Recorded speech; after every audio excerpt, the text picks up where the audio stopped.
నమస్తే, welcome to our channel. నేను సౌజన్య. ఆంధ్రప్రదేశ్లో మిషనరీస్ అన్నీ కూడా అంటే పాస్టర్లు అందరూ కూడా బ్రదర్ అనిల్ వైపే ఉన్నాయంటే అవుననేటువంటి సమాధానం వినిపిస్తోంది.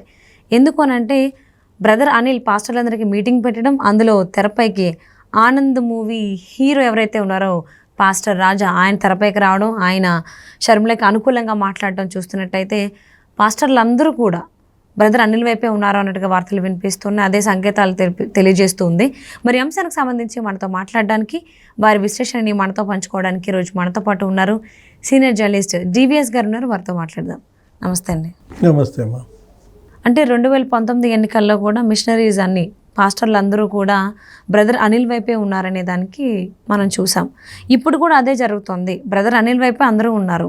ఎందుకంటే తెరపైకి వచ్చినటువంటి పాస్టర్ రాజా ఆనంద్ మూవీ హీరో కూడా కాంగ్రెస్ వైపే ఉన్నారని చెప్పడం, వైఎస్ షర్మిలకి సంకేతాలు అనుకూలంగానే మాట్లాడడం, వ్యాఖ్యానించడం అన్నీ చూస్తూ ఉన్నాం. సో ఇది 2019లో ఏదైతే జరిగిందో ఎవరి వైపు అయితే బ్రదర్ అనిల్ వై షర్మిల ఉన్నారో వాళ్ళే గెలిచారు. సో ఇప్పుడేమో బయటకు వచ్చేసారు జగన్మోహన్ రెడ్డి నుంచి. మరి ఇప్పుడు జగన్మోహన్ రెడ్డి ఓడిపోవడానికి సంకేతాలుగా అనుకోవచ్చా ఈ పరిణామాలన్నింటినీ కూడా? జగన్మోహన్ రెడ్డిని ఎవరైతే గత ఎన్నికల్లో గెలిపించారో వాళ్ళే రేపటి ఎన్నికల్లో ఓడించబోతున్నారు. ఓకే, అంతే కదా. ఏ గెలుపు గుర్రాలు అయితే ఆయన్ని తీసుకెళ్లి ముఖ్యమంత్రి కుర్చీలో కూర్చోబెట్టాయో ఆ గెలుపు గుర్రాలే ఇప్పుడు ఆ కుర్చీ నుంచి ఆయన్ని కూలదోస్తున్నాయి. బ్రదర్ అనిల్ లాస్ట్ ఎలక్షన్లో అతను మొత్తం రాష్ట్రం అంతా చుట్టి నీకు మిషనరీస్ పాస్టర్లు అందరితో మీటింగులు పెట్టి ఏ విధంగా ఆ మీటింగుల పైన వైసీపీ క్యాండిడేట్లు లేకపోతే మన విమలమ్మ, అది ఎవరు, విజయమ్మ, తర్వాత షర్మిల, అనిల్ వీళ్ళందరూ కనపడేసరికి అక్కడ జగన్మోహన్ రెడ్డికి అది ఫెచింగ్ అయింది. మొత్తం క్రిస్టియన్స్ అంతా కూడా గంపగుత్తగా ఓట్లేశారు. అందుకే అతనికి ల్యాండ్ స్లైడ్ విక్టరీ. ఏది, జగన్మోహన్ రెడ్డికి 151 సీట్లు. ఈ 5 ఏళ్లలో జగన్మోహన్ రెడ్డి వాళ్ళకి ఏం చేశాడు, ఇది ప్రశ్న. వాళ్ళందరూ కూడా మొన్న విశాఖపట్నంలో బ్రదర్ అనిల్ మీటింగ్ పెడితే ఒక 2 years బ్యాక్ కలిశారు, వాపోయారు. మీ మాట విని మిమ్మల్ని నమ్మి ఓట్లన్నీ జగన్మోహన్ రెడ్డికి మీ బావమరిదికి వేయించామండి, కనీసం మాకు ఆయన అపాయింట్మెంట్ కూడా లేదు అని వాపోతే రోల్ వెళ్ళి మధ్యలోకి మొరపెట్టుకోవడం ఏంద్రా నాయన, నా పరిస్థితే ఇట్లుంది, అసలు నాకే 2.5 ఏళ్ళు అయింది అపాయింట్మెంట్ అని ఆయన వాపోయాడు. ఇలాంటి పరిస్థితుల్లో ఇప్పుడు షర్మిల ఏం చేసింది, కాంగ్రెస్ కండువా కప్పుకుంది. బ్రదర్ అనిల్ తన భార్య మరి జరిగిన అన్యాయం, తన కుటుంబానికి జరిగిన అన్యాయం అతను మామూలుగా చుట్టుముడుతున్నాడు, అన్ని చోట్ల తిరుగుతున్నాడు, పాస్టర్లతో మీటింగ్ పెట్టాడు. నిన్న కూడా ఎక్కడ,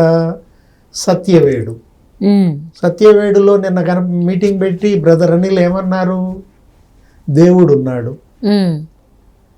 దేవుడు బాధితుల తరఫున ఉంటాడు, దేవుడు న్యాయం చేస్తాడు, దేవుడు అన్యాయాన్ని ఓడిస్తాడు అన్నాడు. మీ మిస్సెస్ని అరెస్ట్ చేశారు కదండి, షర్మిలను అరెస్ట్ చేశారు కదా, మంగళగిరి పోలీస్ స్టేషన్లో పెట్టారు కదా అని అడిగారు. దాని మీద నేనేమి కామెంట్ చేయనంటూ, అంటే ఒకటి క్రైస్తవ దీనికే కట్టుబడి తద్వారా కూడా ఒక మెసేజ్ ఇచ్చాడు. ఏంటి, అన్యాయాన్ని దేవుడు గెలిపించాడు, దేవుడు న్యాయానికి అండగా నిలబడతాడని చెప్పాడనమాట. న్యాయం ఎవరి వైపు ఉంటుంది, బాధితుల వైపు ఉంటుంది. ఇక్కడ బాధితులు ఎవరు, షర్మిలకు అన్యాయం జరిగింది. ఏది, అన్న కోసం మరి నిన్న కూడా మాట్లాడింది కదా, నిన్న అనంతపురం సభ జరిగింది, ఖర్గే వచ్చాడు, కాంగ్రెస్ తరఫున ఈమె చెలరైపోయింది.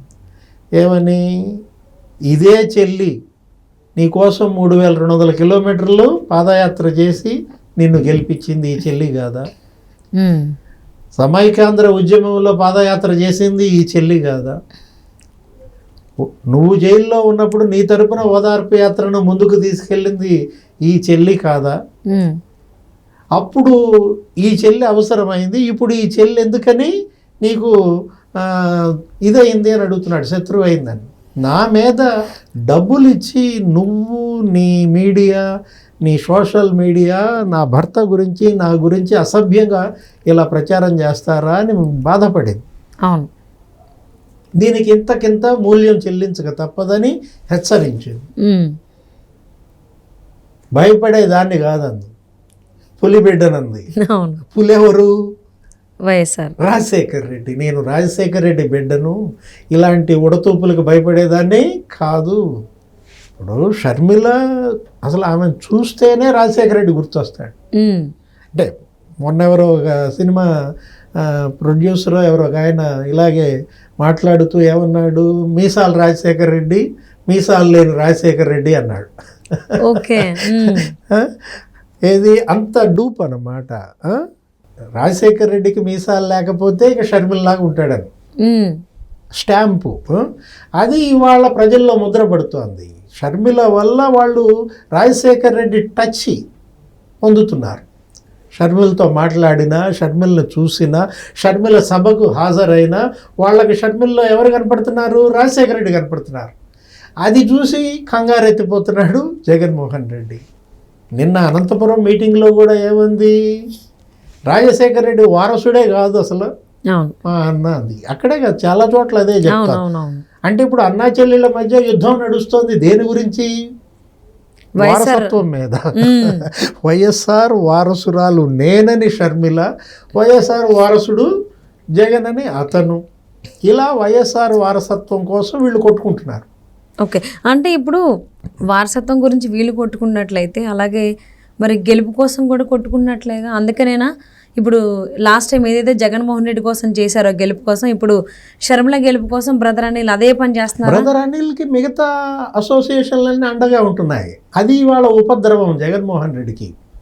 మూలిగే నక్క మీద అంట తాటిపండు పడిందంట. ఇప్పుడు అసలే తెలుగుదేశం, జనసేన ప్రభంజనం, చంద్రబాబు, పవన్ కళ్యాణ్ అదేదో ఒక స్వీట్ చేస్తారు, సునామీ ఊడ్చుకుపోతుంది అన్న దీంట్లో మూలుగుతున్నాడు. మూలిగే నక్క మీద తాడిపండు పడ్డట్టుగా పడింది. ఇప్పుడు ఎవరు? బ్రదర్ అనిల్, షర్మిల. ఇప్పుడు నువ్వు చెప్పిన ఆనంద్ హీరోనా, మంచి కాఫీ లాంటి పార్టీలో చేరుతున్నాడంట ఆయన. Congress and coffee tag line ఏంటి ఆ సినిమా ట్యాగ్ లైన్? మంచి కాఫీ లాంటి సినిమా. మంచి కాఫీ లాంటి సినిమాలో హీరో కదా, అందుకని మంచి కాఫీ లాంటి పార్టీ కాంగ్రెస్ అని అందులో చేరుతున్నాడు అనమాట. అతను కూడా రాజా ఫెయిత్ మినిస్ట్రీస్ ఏదో ఉంది, అంటే అది మిషనరీ. అవును, బ్రదర్ అనిల్ది ఒక మిషనరీ. ఇప్పుడు ఇవాంజలికల్ అని ఇవన్నీ ఉంటాయి మనకి, పెంతెకోస్తు, ఈ క్రైస్తవ మిషనరీ. ఈ క్రైస్తవ మిషనరీలన్నీ వాళ్ళ షర్మిలకు బ్యాక్ బోన్గా నిలబడుతున్నాయి.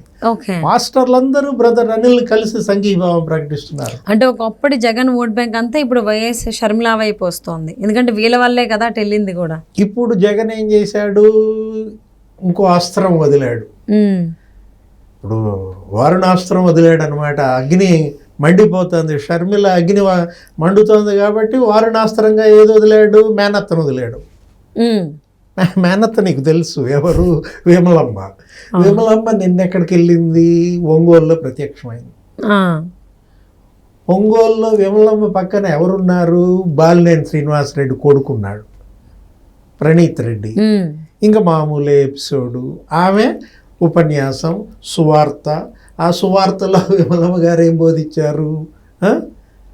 మన దైవ కుమారుడు, ఏది ప్రభు బిడ్డ, మన జగన్మోహన్ రెడ్డిని గెలిపించుకోవాలి, ప్రభు రాజ్యం రావాలి, దేవుడి రాజ్యం రావాలంటే జగన్మోహన్ రెడ్డిని గెలిపించాలంటూ సువార్త. నువ్వు అడగచ్చు ఇదే సువార్త అండి అంటే. ఇలా సువార్తని ఇంతగా వీళ్ళు ఇది చేస్తున్నారు. ఏది దుర్వినియోగం అన్నమాట. దేవుడు మాయలో అంతా మాయ చేస్తారు. దేవుడు వీళ్ళకైనా ఉంది, దేవుడు అందరికీ ఉంటారు. అవును, దేవుడు ఒక జగన్మోహన్ రెడ్డికైనా ఉండేది. ఈయన మొత్తం ఏ మీటింగ్కి వెళ్ళినా సరే, నిన్న కుప్పంలోనూ అదే అన్నాడు, ఇవాళ ఒక 3000 మందితో మీటింగ్ పెట్టాడు, అక్కడ అదే అంటాడు. ఏంటి? పైన దేవుడు, కింద ప్రజలు. నీ అన్యాయానికి సాక్షుల, నీ అవినీతికి సాక్షుల, బాధితులేమో, నీ దాడులకు దౌర్జన్యాలకు పైన దేవుడు, కింద ప్రజలే సాక్షులు. ఇప్పుడు బాధితులంతా ఒక చోట చేరుతున్నారమ్మా.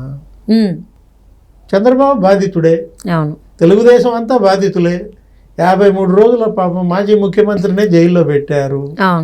ఒక్కొక్కళ్ళ మీద 23 కేసులు, 25 కేసులు. అచ్చెన్నాయుడిని 56 రోజులు జైల్లో పెట్టారు, రవీంద్రని 53 రోజులు జైల్లో పెట్టారు. పవన్ కళ్యాణ్ బాధితుడే, జనసేన బాధిత పార్టీయే, షర్మిల బాధితులే, అవును. బ్రదర్ అనిల్ బాధితులు. వీళ్ళంతా ఈ జగన్ చెప్పుకుంటూ పోతే బాధితులు. అందరూ బాధితులే ఉన్నారు, అక్కడ ఎవరు బాధితులు లేని వాళ్ళు ఎవరు లేరు. అదే కదా చంద్రబాబు అంది, జగన్ బాధితుడు గాని వర్గం గాని బాధితుడు గాని వ్యక్తి గాని పార్టీ గాని ఉన్నాయా అని అడుగుతున్నాడు. ఏమీ లేవు చెప్పుకుంటూ పోతే. ఈ బాధితులంతా ఏకమవుతున్నారు. అంటే రేపు జరగబోయే ఆంధ్రప్రదేశ్ ఎన్నిక జగన్మోహన్ రెడ్డికి, జగన్మోహన్ రెడ్డి బాధితులకు మధ్య యుద్ధం అన్నమాట.